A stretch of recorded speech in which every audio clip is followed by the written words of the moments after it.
Corona की एक नई वैक्सीन मार्केट में आने जा रही है जिसके ट्रायल्स चल रहे हैं सर, क्या कहेंगे इस पर? दीपिका जी, ये इंट्रानेजल ट्रायल है वैक्सीन का, क्योंकि अभी तक जितने भी वैक्सीन आए हैं, चाहे वो कोविशील्ड हो, कोवैक्सीन हो या मैसेंजर आरएनए वैक्सीन जो फाइजर या मॉडर्ना के हैं, वो डिफरेंट प्लेटफॉर्म्स पे बने हैं और उसको हम टीका लगाते हैं। और उस टीका लगाने के कारण जो सी इम्यूनिटी आती है उसके अंदर ये देखा जा रहा है कि वो इफ़ेक्टिव तो हैं लेकिन पूरी तरह से इन्फेक्शन को रोकने में समर्थ नहीं है। तो उसका देखते हुए, क्योंकि इन्फेक्शन इसमें कॉमनली नाक के थ्रू होता है, श्वास नली के थ्रू होता है, तो इसलिए जो नई वैक्सीन है तो कोशिश ये है कि अगर हम नाक के अंदर उन्हीं को मॉडिफाई करके वैक्सीन्स को डालें, जिस तरह नेजल ड्रॉप्स डलती हैं, तो क्या उससे हम इन्फेक्शन को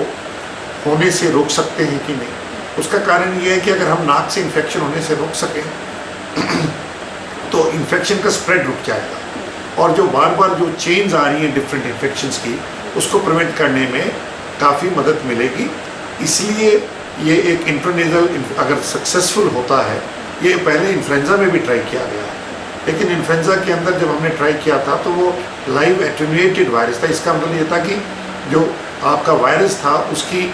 जो बीमारी करने की क्षमता थी उसको कम किया गया था, तो उसके ज़रिए जब तकलीफ़ होती थी तो वो कम होती थी और जो आपके अगेंस्ट एंटीबॉडी आती थी वो अच्छी आती थी। लेकिन इसके अंदर जो हम इंट्रानेजल यूज़ कर रहे हैं, ये किल्ड वैक्सीन ही है और इसके अंदर कोई इन्फेक्शन होने का एज सच लोकल आपका जो इम्यूनिटी है उसको ये स्टिमुलेट करता है, क्योंकि उसके अंदर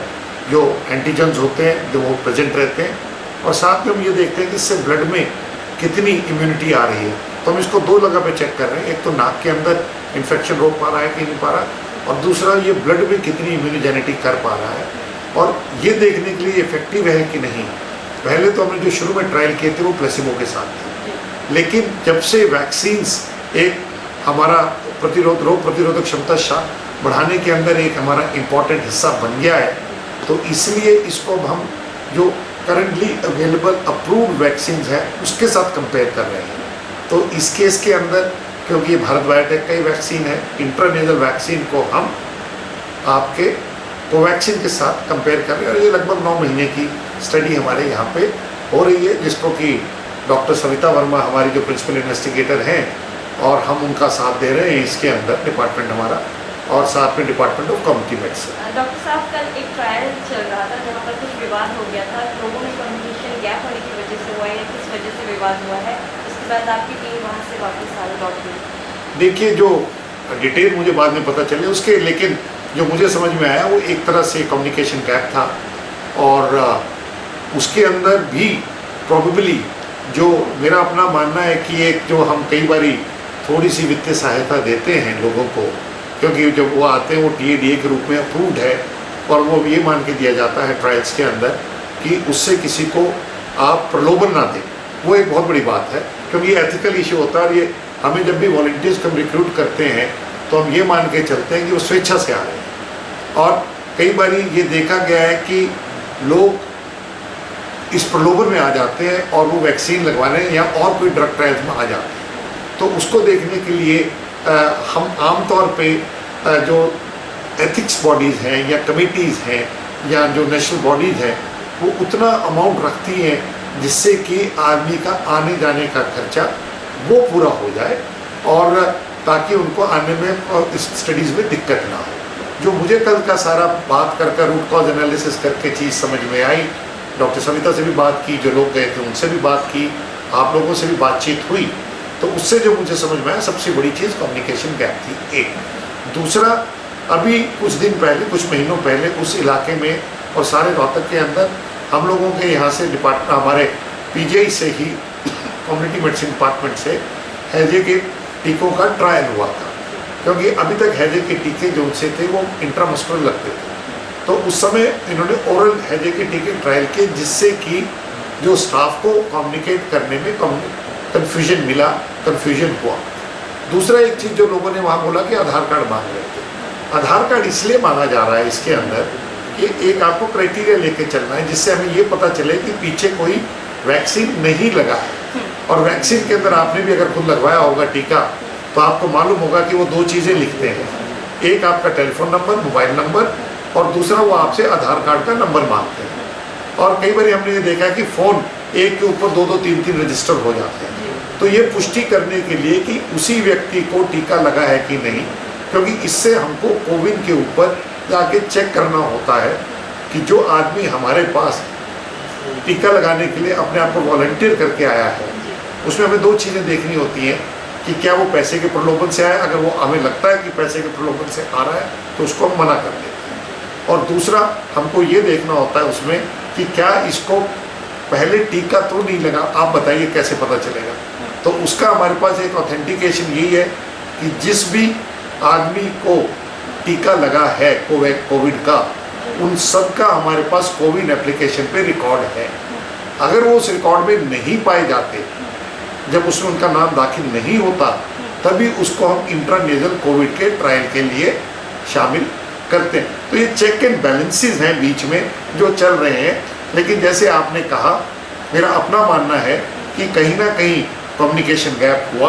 और उसकी हम अब ये कोशिश कर रहे हैं सबको लेके कि कम्युनिकेशन गैप ना हो। और अगर किसी एरिया में इस तरह से कभी जाने की ज़रूरत नावत आए तो एक दिन पहले वहाँ सारे मौजूद आदमियों को बुला के, बिठा के, कह के बता दें कि हम क्या कर रहे हैं। और उससे एक तो मेरा अपना मानना संवाद से लोगों का कॉन्फिडेंस बढ़ता है, और दूसरा जो इस तरह की कई बारी गलतफहमियां पैदा हो जाती है उससे निजात मिल सकती है। डॉक्टर साहब, क्या क्लिनिकल ट्रायल के दौरान किसी डॉक्टर का वहाँ पे मौजूद होना अनिवार्य नहीं है? अगर कोई साइड इफेक्ट किसी मेडिसिन का होता है तो इमरजेंसी के लिए कहाँ ले जाया जाए किसी को? देखिए, क्लिनिकल ट्रायल में जब भी हम दवाई दे रहे हैं या खुराक दे रहे हैं, उसके कर रहे हैं, तो हम आज तक जितने भी हमने दिए हमने अपने अस्पताल में दिए, बाहर हम नहीं करते दवाई देना करना। हाँ, ब्लड सैंपल्स के लिए कई बारी पेशेंट्स को आने की दिक्कत होती है, तो उस समय हमारी टीम जाके ब्लड सैंपल्स वहाँ से ले लेती है ताकि आदमी को दुविधा ना हो, और जो एक प्रक्रिया है ट्रायल की वो बनी गई। आपकी बात से मैं पूरी तरह से सहमत हूँ कि अगर हमें कहीं पे किसी को बाहर दवाई अगर देनी पड़े, हमने नहीं दी है, मैं फिर बार बार बोल रहा हूँ, लेकिन अगर हमें कहीं दवाई देनी पड़े तो उसके साथ डॉक्टर का होना अनिवार्य है। और नॉट ओनली डॉक्टर का होना अनिवार्य है, उसके साथ साथ रिससिटेशन किट, ताकि कोई अनहोनी घटना ना हो। और ये दोनों के अलावा डॉक्टर का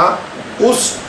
रिससिटेशन टेक्निक में ट्रेन होना भी उतना ही ज़रूरी है, क्योंकि तभी वो आपका लेकिन कल वहाँ पर कुछ था नहीं। कल वो जो गए थे लोग, जो मेरी संज्ञान में आया है, जो मैंने लिया है सबसे बात करके लेके, कल किसी को कल दवाई देने कोई भी नहीं गया था। वो एक रिक्रूटमेंट का प्रोसेस था। जब वो परसों गए थे वहाँ पे, तो उस समय उनका कंप्यूटर्स के साथ इंटरनेट नहीं चल रहा था, तो इसलिए वो कोविन से चेक इन करनी थी कि क्या है। दूसरा, उनको काउंसिल करना था कि हम क्या कर रहे हैं। और तीसरा, उसके अंदर जो उसमें शॉर्ट लिस्ट होते, उनको फिर हमने मेडिकल कॉलेज में बुला के करके एग्जामिन करके कि क्या वो मेडिकल फिट है। तो ये 3 प्रोसेस स्टेप है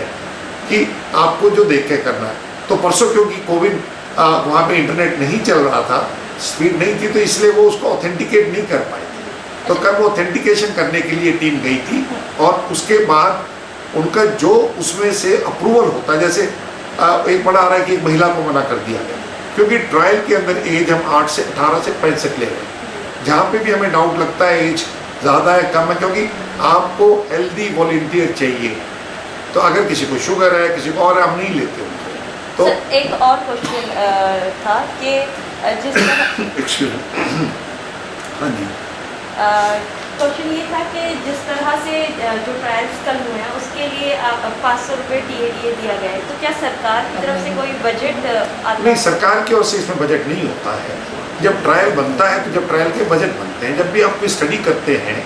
उसमें आप 3-4 चीज़ों का ध्यान रखते हैं। स्टडी के अंदर पहले तो आपका प्रोटोकॉल बनता है, प्रोटोकॉल की साइंटिफिक स्क्रूटनी होती है, और उसमें ये देखा जाता है कि आप क्या हाइपोथेसिस बनाया है, उसको कैसे देख रहे हैं, और क्या आप उसका जवाब ढूंढ रहे हैं समस्या का, जो क्वेश्चन होता है।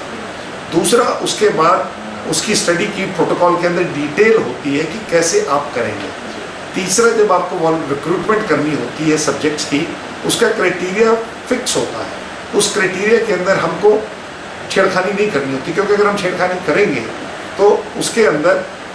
फिर वो जो हम ट्रायल कर रहे हैं या प्रोजेक्ट कर रहे हैं उसकी जो उनसी एक प्योरिटी होती है, जो उसका एक मौलिकता होती है, वो ख़त्म हो जाती है। जहाँ तक जो ड्रग ट्रायल्स होते हैं या वैक्सीन ट्रायल्स हैं, इसके अंदर अब जिस तरह मेरा डिपार्टमेंट भाई और कई ट्रायल्स में पार्टिसिपेट कर रहा है, हम किसी में पेशेंट नहीं दे रहे, लेकिन जब पेशेंट आ रहा है, जा रहा है, खर्चा कर रहा है, तो एक ये रिक्वेस्ट की जाती है कि आदमी जो अपना टाइम लगा के आ रहा है, जो फुर्सत के साथ उसके अंदर, क्योंकि आप सुबह आए, आप प्रैक्टिकली आपका 3 से 4 घंटे लग जाता है, तो लोगों को उसके आने के वक्त के हर्जाने की भुगतान कितनी की जाए। अगर मैं मान लीजिए उसको 5,000 देता हूँ तो ये किसी भी आदमी के लिए प्रलोभन है। अगर मैं किसी को 50 रुपये देता हूँ, ये उसके साथ मजाक है। तो हम एक उस स्थिति में देख के चलते हैं कि जो एक बैलेंस भी हो, कोई वो डिपेंडिंग अपॉन इट आपका क्या सोशल इकोनॉमिक स्टेटस है, ये चीज़ें बदल सकती है, मापदंड बदल सकते हैं। तो जो पैसा आता है, बजट आता है, वो ट्रायल में लिखा हुआ आता है। ट्रायल के अंदर जब आप शुरू करते हैं, उसमें 3 चीज़ें और देखनी होती हैं रेगुलेटरी बॉडी के हिसाब से। अगर मान लीजिए आपने दवाई दी और किसी को कोई दिक्कत हो गई, तो उसकी जिम्मेदारी इलाज करना अस्पताल की है, जो टीम है उसकी है, और उसका जो फाइनेंशियल कॉम्पनसेशन है वो आपको देना पड़ेगा। कोई भी ट्रायल आज के दिन हिंदुस्तान में पहले तो भारत विदेशों में भी था, अब हिंदुस्तान में मैंडेटरी है कि हमें पूरे ट्रायल की इंश्योरेंस लेनी थी। जैसे आपको मैं एग्जांपल देता हूँ, अभी हमने स्क्रब टाइफस के ऊपर ट्रायल किया, उसको हम इंटरेस्ट ट्रायल के नाम से हमने पूरा ट्रायल 8 सेंटर थे कंट्री के अंदर, 6 हमारे, 6 हिंदुस्तान से थे, 2 बाहर के थे, तो बड़े अच्छे रिजल्ट्स आए। उसके प्रॉब्ली ये एक जो स्क्रब टाइफस के अंदर कौन सी एंटीबायोटिक कॉम्बिनेशन दे रहा है डिफाइनिंग, उसके अंदर पूरे मुल्क के अंदर 4 करोड़ की इंश्योरेंस थी, ताकि अगर किसी को कोई दिक्कत आए तो उसमें से पैसे। सो कहने का मेरा अभिप्राय एक ही है कि patient safety, volunteer safety Paramount है, उससे कोई कॉम्प्रोमाइज़ नहीं है, एक चीज़। सेकेंडली, जब हम बजटिंग करते हैं उसको गाइडलाइन के हिसाब से, Indian council of medical research की गाइडलाइंस हैं रिसर्च के विषय में कैसे करना, उसको रखते हुए, और जो पुराने ट्रायल्स हैं उसको संज्ञान में रखते हुए रखा जाता है। ये जो कंपनीज या जो सी संस्थाएं या जो उनसे लोग करते हैं, वो उसका प्रोविज़न बजट में करते हैं, सरकारी संस्था इसका प्रोविज़न नहीं करती है। तो जैसे इसमें भारत बायोटेक है इन्वॉल्व, तो क्योंकि कोवैक्सीन ट्रायल के अंदर पर विजिट के हिसाब से लगभग 750 दिया जा रहा था जो वॉलंटियर्स थे, इसके अंदर ये 500 रुपये रखा गया। तो ये नहीं कि ये कोई पहली बारी हो रहा है, जिस तरह हैज़ा का ट्रायल हुआ था उसमें भी 500 रुपये रखे गए थे। जैसे मैंने आपको बताया कि जो कल की दिक्कत है जिसके कारण ये सवाल सब उठे हैं, ये मेरे को बड़ी अच्छी खुशी है कि कम से कम एक जो कम्युनिकेशन गैप के कारण सवाल उठे हैं, वो एक हमको उसको जो कईयों के दिमाग में शंका शुबा आती है उसको निदान करने का एक मौका मिला है। और मैंने डॉक्टर सविता जो हमारी प्रिंसिपल इन्वेस्टिगेटर हैं, जो सारा सुपरवाइज कर रही हैं, उनसे भी ये रिक्वेस्ट करी है कि जब भी हम कोई काम करें इंश्योर करें कि जिस जगह जा रहे हैं लोगों को, चाहे हमको लगता है कि हमने वर्कर से बात करनी है, लेकिन जब हमने जो वर्कर से बात की है उस वर्कर ने आगे क्या समझाया लोगों को, जिसके कारण अब आपने देखा कि जो कि आप बिल्कुल ठीक था आपका कहना कि हम बात कर रहे हैं कि कोविड के वैक्सीन की, वहाँ लोग बात कर रहे हैं हैज़ा के वैक्सीन की, कि ऐसा ये डिफरेंशियल ओपिनियन व्यू क्यों आ रहा है। जब जाके देखा, जैसे मैंने अभी आपको पहले बताया कि कुछ एक महीने पहले हैज़ा का ट्रायल हुआ था वैक्सीन का, क्योंकि बगैर इन ट्रायल्स के हम नई दवाइयाँ नहीं ला सकते, और हमको बैलेंस करके रखना पड़ता है कि साइंस भी एडवांस करें, लोगों को भी दिक्कत ना हो, एथिकली काम हो। और मैं ये एश्योर करना चाहूँगा आपके माध्यम से कि पीजीआई रोहतक में रह के हम कोई ऐसा काम ना करते हैं, ना करेंगे, ना करने देंगे जिससे कि आम जनता का हमसे भरोसा उठे, और हम वो सब काम करेंगे जो एथिकली अप्रूव्ड है। और इस काम के लिए जो लोगों को किसी कारण से परेशानी हुई और जो इस कम्युनिकेशन गैप के लिए, उसके लिए मैं खेद व्यक्त करता हूँ। और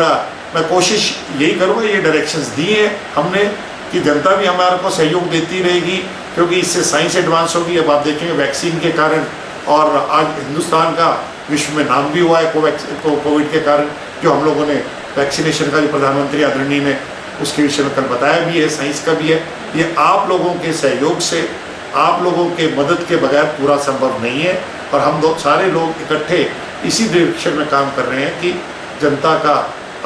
भला हो, काम हो। हमारा कोई मकसद नहीं है, ना सोचा कभी, सपने में भी नहीं सोचा कभी कि हम कोई ऐसा काम करेंगे जिससे कि किसी को दिक्कत हो, किसी को परेशानी हो।